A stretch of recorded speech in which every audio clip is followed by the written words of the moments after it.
Hi, thanks for joining me again. Today, I'm going to do a quick tip about eye lines when you're doing your self-tape auditions.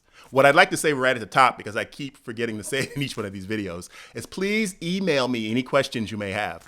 I'm happy to answer questions, and that's what I want to do with these videos. I want to always answer some of your questions. I'd like you to email them into me. You'll see my email below in the information box right under this video. And that leads to my website, which has my email, and also, like I said, my email is right under there. So what we want to talk about in this quick tip, eye lines. When you get your audition, you'll always see some information on there from the casting director, very detailed information, and that will be in another video we'll do too, to talk about the importance of the details in those information you get from the casting director. Here in Atlanta, they give out a lot of details, and you need to really follow them. Take your time, because they use those details to weed out people who aren't going to pay attention, who aren't going to follow the directions. So that's something you want to really keep in mind, that those details are there for two purposes. They need that information, and they also use it to weed out people who may be difficult or don't want to take the time to read everything. But focusing in on your eye line.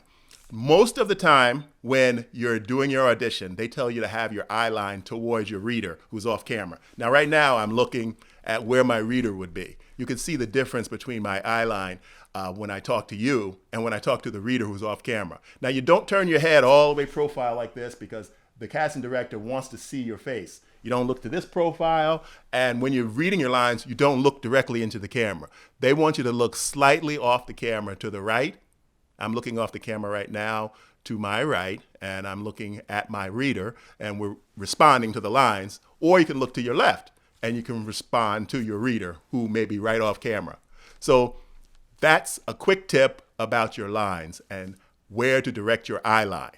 So I'm going to have more information and more tips coming up in future videos about your lines and also how to deliver your lines. So I'll save those for later. But thanks for joining me. And remember your eye lines when you're doing your self-tapes. And again, feel free to email me any questions. I love to answer questions. I'm going to do a lot of these videos. We'll be answering your questions and responding to what you need to know. Thank you.